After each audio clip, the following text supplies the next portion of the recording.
Olá pessoal, a gente está aqui em El Salvador com o ministro Gustavo Villatoro, tá? É a pessoa que eu costumo dizer é o CEO da segurança pública do Bukele, então ele conseguiu desenvolver aqui um sistema muito próprio, né, perfeito para a situação de El Salvador e junto com o presidente Nayib Bukele, o responsável por essa transformação de El Salvador em país mais violento do mundo, em 2016, que chegou a uma taxa a superar os 100 homicídios para cada grupo de 100 mil habitantes, chegou a 102.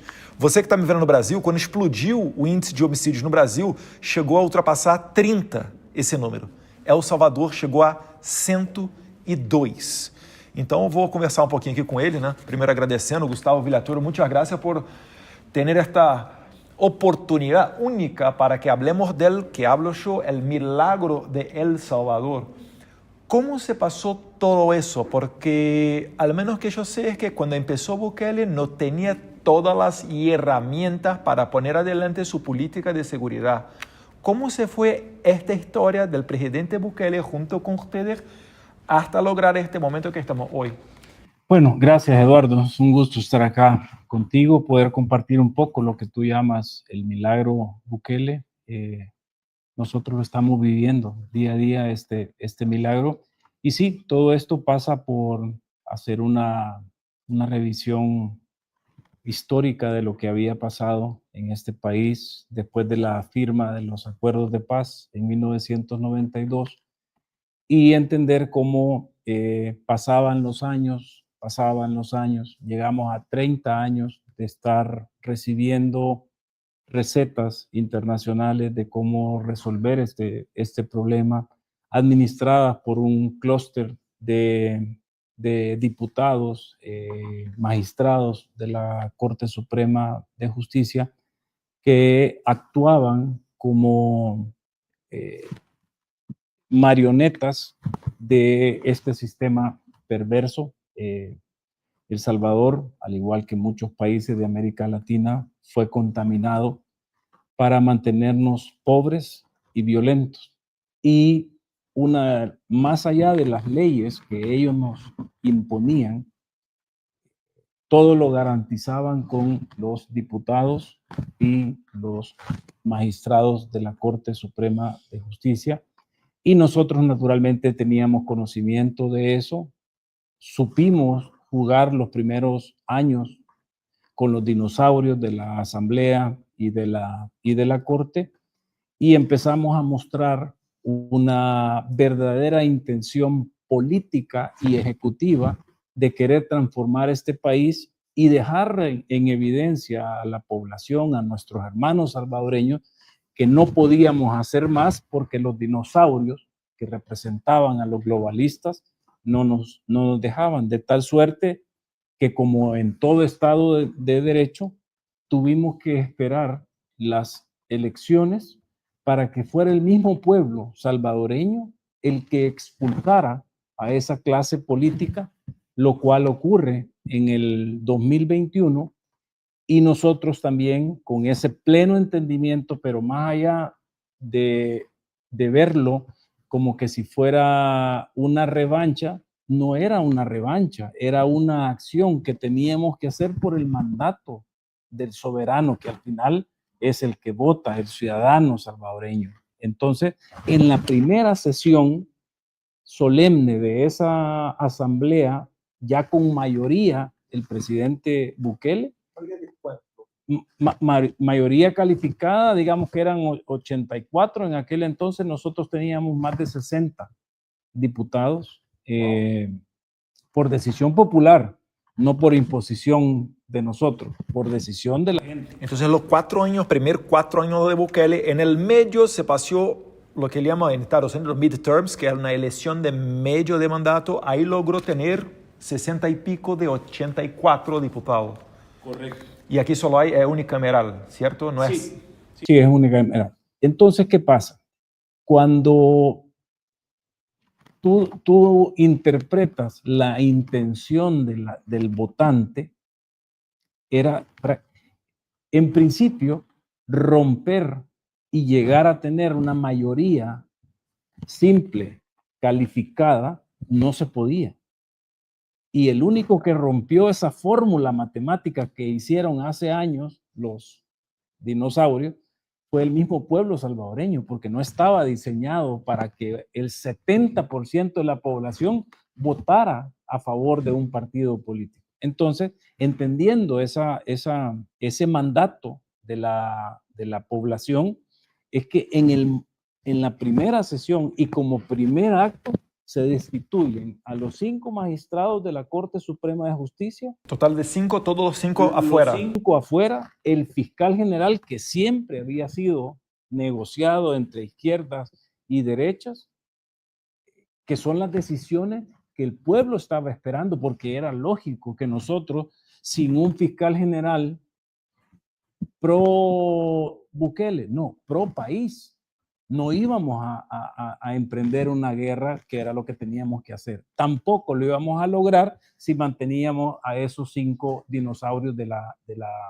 Corte Constitucional. ¿Y nos acusaron ustedes de radicales?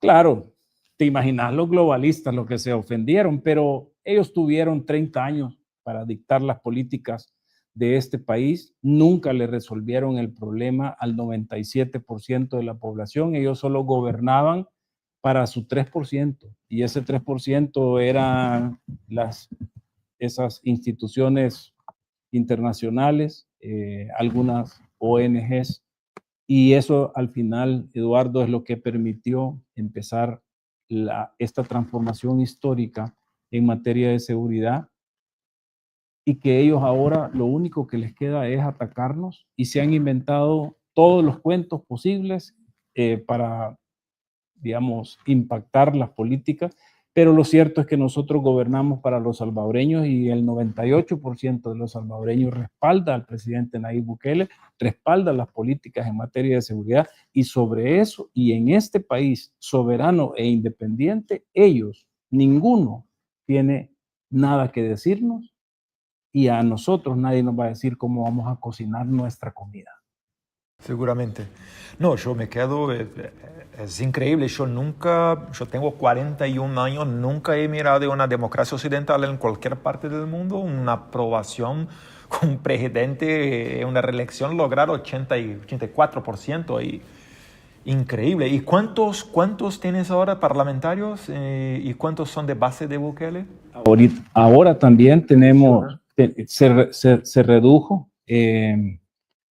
tenemos 62 diputados, de los cuales nosotros tenemos 54.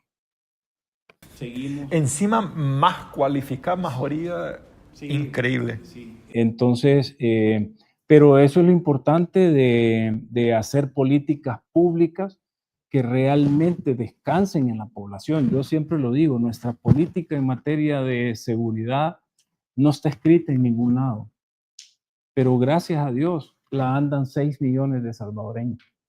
Y esos 6 millones de salvadoreños son los que día con día nos están ayudando a eliminar esos reductos que aún quedan de pandilleros, pero son ellos los que nos están demandando este país seguro, este país ahora de esperanza. Es un país viable para el turismo, viable para la educación, viable para la salud. Y creo que no nos equivocamos cuando tomamos la decisión de ser independientes y de ser soberanos, y de no permitir que nadie fuera del país nos viniera a decir cómo teníamos que gestionar la cosa pública. Seguramente. En Brasil, imagino yo, cuando pongo en mis redes sociales que hablo del milagro de Bukele, el concepto creado por yo. Cuando hablo del milagro de Bukele, muchas personas vienen y hablan, Eduardo, pero El Salvador es un país chiquito. ¿Qué puede hablar para estas personas? Sí, yo creo que esto no tiene nada que ver con el tamaño de un país. Yo creo que eso también viene un poco por todo lo que nos han tratado de mantener pobres y violentos. Eso también nos impide trascender y decir, el tamaño no importa, porque Singapur es un país muchísimo más pequeño que nosotros y llegó a un desarrollo esperado. Qatar casi que es lo poquito menos que nosotros.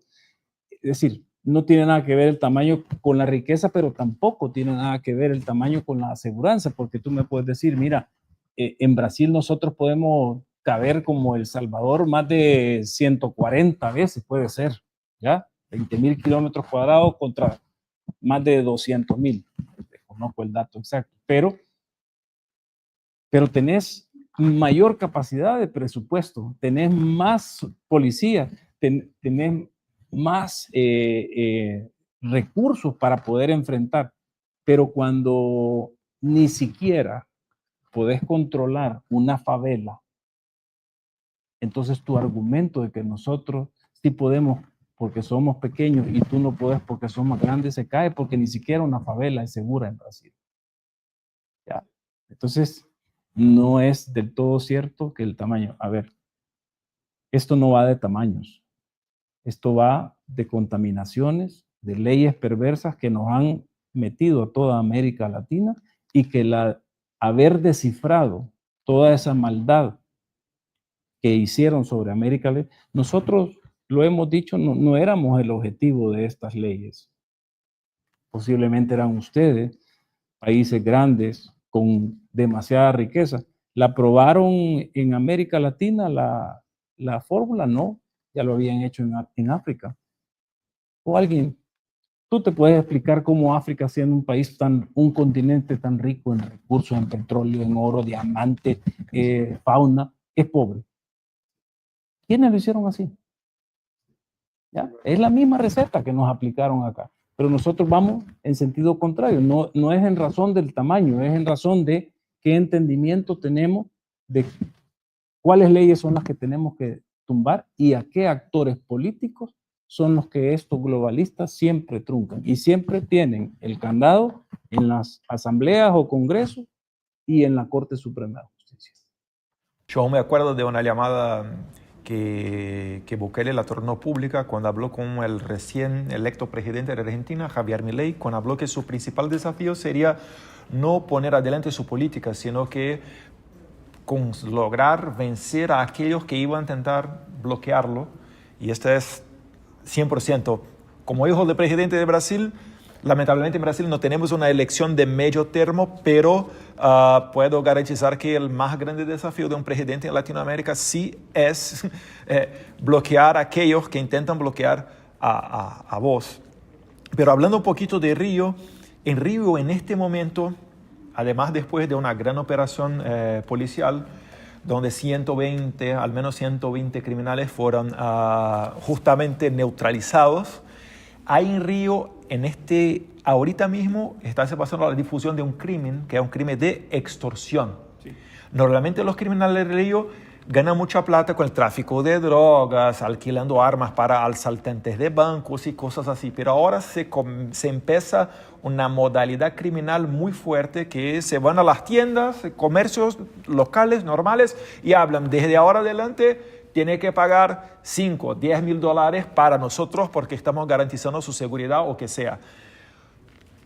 Eso se pasa en El Salvador. Punto número 1. ¿Qué se pasaría esto? ¿Cómo sería la respuesta de las autoridades de El Salvador para este tipo de crimen? ¿Es más lucrativo que tráfico de droga? ¿Y hay alguna conexión con que ustedes decían aquí, hablando específicamente del estado de excepción y plan de control territorial? Sí, digamos que en eso hay bastante similitud, pero cuando el fenómeno de la extorsión se empieza a multiplicar, lo que está claro es que hay una organización criminal por detrás que está atentando la soberanía territorial de un estado. Por ende, nuestra forma de ver a esa organización criminal, ella es nuestro enemigo, porque elementos del Estado no pueden endosarse o hipotecarse a manos de organizaciones criminales. Entonces, lo que hacemos es destruir a esa persona penal, que es la empresa criminal, destruirla junto con todos sus miembros. ¿Ya? ¿Por qué? porque ya trasciende, ya no es un delincuente común el que dice, yo voy a extorsionar a Eduardo, sí, pero solo a Eduardo, es el delincuente común, tiene la oportunidad, le manda un mensaje de texto, lo sorprende y Eduardo le paga una extorsión. Pero estamos hablando acá de organizaciones criminales que determinan que una parte del territorio brasileño o salvadoreño les pertenece a ellos. Y ellos son los que cobran extorsión, ellos son los que imparten justicia, ellos son los que tienen sometido a miles de ciudadanos en ese territorio. El único camino es destruir esa organización. ¿Ya? Porque el presidente Bukele ha sido bien claro también. Ningún Estado puede competir contra los incentivos del crimen. No se puede. Y nos han tratado de vender programas de prevención que... No podemos. No podemos competir contra ellos. Lo único que debemos hacer es sacar a esos criminales de la sociedad. Esa es la única forma para erradicar el crimen. Pero, claro, parte de una nueva visión de ya no estar viendo la persona o el imputado como criminal, sino que yo veo la organización, porque el enemigo de la sociedad es la organización. Esa organización debe coexistir con un Estado o tiene que ser eliminada. Tiene que ser eliminada. Entonces, haber hecho ese cambio a nosotros...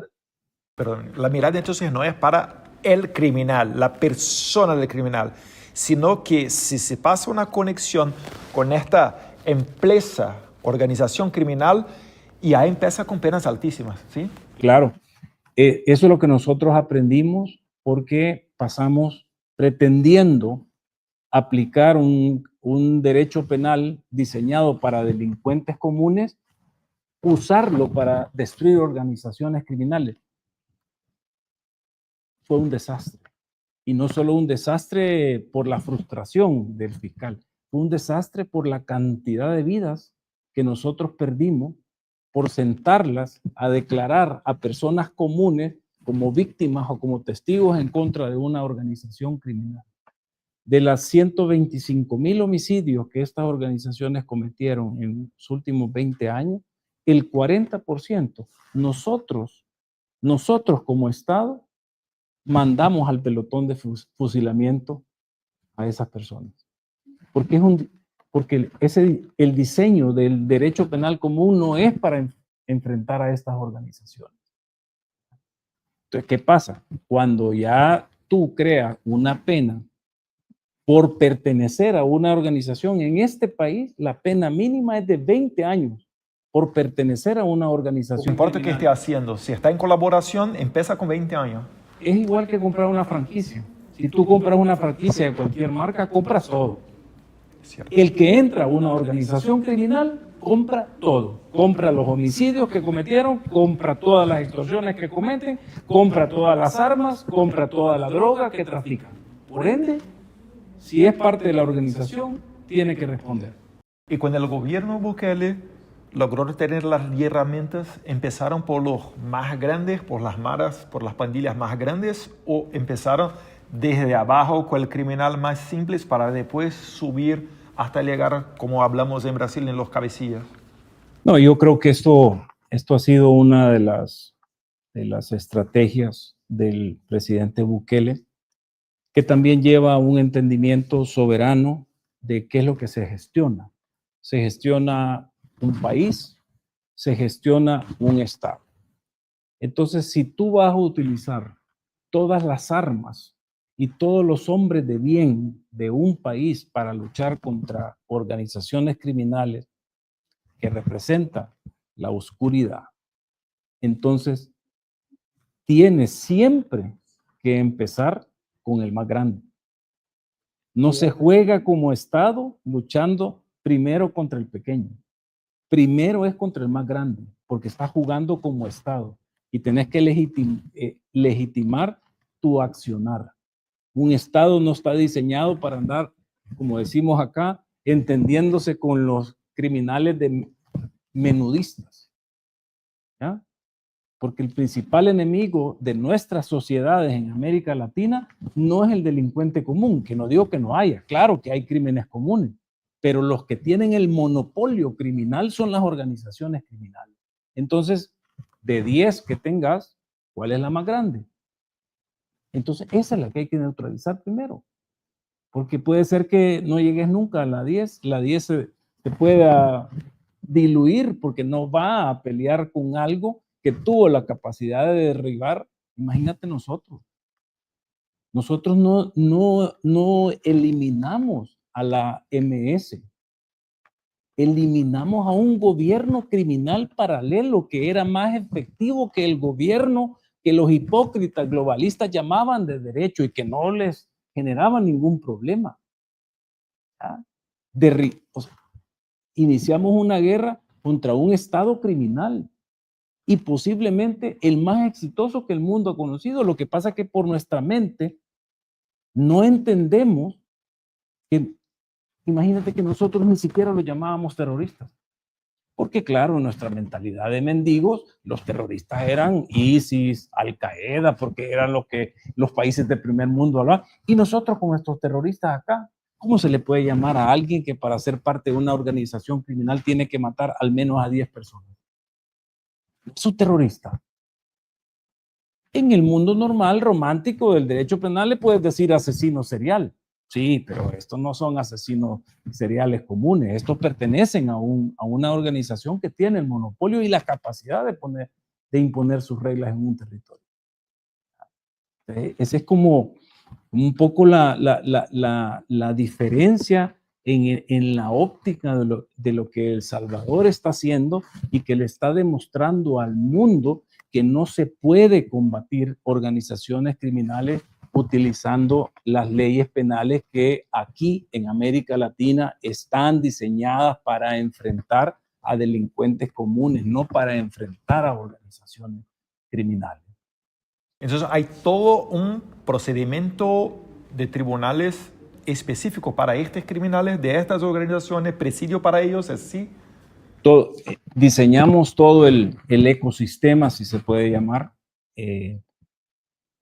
Un delincuente común enfrenta a un juez de paz, luego esa decisión del juez de paz la supervisa un juez de instrucción, luego ese juez de instrucción pasa a un juez de sentencia y luego a un juez de vigilancia penitenciaria. Sí, pero eso es el común. El criminal de organizaciones criminales, un solo juez.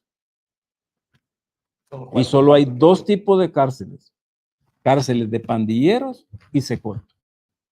Y SECOT está diseñada para esos que para ingresar ya habían matado a 10 personas. Entonces, SECOT es para los asesinos seriales y los que querían ser asesinos seriales van a las cárceles de pandilleros, pero no mezclamos. Los reos comunes no se mezclan con los pandilleros. Esa lección la aprendimos tristemente después de más de 125,000 homicidios. Porque cuando ingresa un común y se está allá junto con los pandilleros, cuando sale del cárcel, ya está... Claro, pero no es ningún secreto, Eduardo. Hablemos de lo que está en boga. Tren de Aragua. Sí. ¿A dónde nació el Tren de Aragua? En una cárcel. Entonces... Como el Comando Rojo en Brasil. ¿A dónde nació? En una cárcel. La Mexican Mafia, que aglutina a todas las pandillas latinas dentro de Estados Unidos, ¿dónde nació? En las cárceles. Entonces, nosotros lo vivimos también en carne propia. Aquí yo entraba por robo y salía pandillero, ya salía parte de esa organización criminal. Entonces, desgraciadamente, bueno, no desgraciadamente, sino que para buena fe de los que queremos hacer el bien, el mundo tiene las experiencias suficientes y necesarias para hacer lo correcto. Hay dos clases de montaña. La montaña donde yo subo para ir a traer las cosas buenas para derrotar a los seres de la oscuridad, y la montaña mala donde suben todos los que quieren hacer las cosas malas. ¿Ya? Nosotros siempre elegimos la derecha.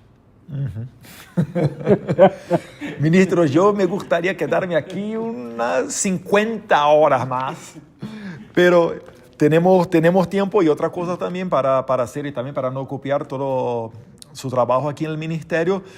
Un número curioso que me habló sobre la comparación que estaba haciendo sobre el tráfico de drogas y la extorsión. Es muy más lucrativo la extorsión, ¿cierto? Los números que tiene El Salvador, ¿de cuánto era mismo? Digamos que nosotros vinimos entendiendo cómo la transformación de estas organizaciones, porque en Los Ángeles, donde nacieron, ellos simplemente tienen el negocio de la venta de droga y los bares, restaurantes o tráfico de personas. Pero acá empezaron a conocer la extorsión, porque en América Latina, por nuestra capacidad adquisitiva, muchas veces estas organizaciones les toca vender la droga más barata, que es la marihuana. Entonces, solo para que tengas un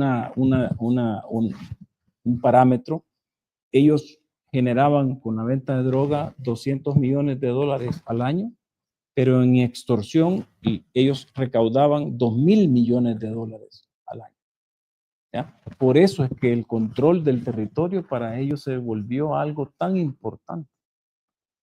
Y por eso es que para nosotros también nuestro plan se llama control territorial. ¿Quién lo controla? El Estado. ¿Cede a alguien el control del territorio? No. ¿Cederá a futuro a alguien el control? Tampoco. Esa lección la aprendimos muy bien y, como te digo, no está en ningún papel, pero está en 6 millones de salvadoreños que no le van a permitir a ningún gobierno a futuro que le endose a ninguna organización criminal ni un milímetro de nuestro sagrado. Ojalá. Dios bendiga a ustedes. Muchas gracias, ministro. ¿Se puede dejar un recado a los brasileños que ya no tienen más esperanza de cambio, que sufrieron un montón por tema de la criminalidad en Brasil? Para encerrar, por favor. Yo creo que los tiempos y los nuevos vientos que estamos viviendo, creo que van a llevar por fin a que Brasil vuelva al camino correcto, al camino de la esperanza, al camino de la seguridad, al camino de la prosperidad. Como país pequeño, sí queremos ver grande a Brasil. Es un país continente, como dice el presidente Bukele, y que yo no tengo duda de que Dios y los buenos brasileños, que son muchísimo más que los malos, van a por fin dar este cambio muy necesario para toda nuestra querida América Latina. Gracias, ministro. Dios bendiga a ustedes. Encima de todo, sabemos que es también una guerra espiritual. Muchas gracias.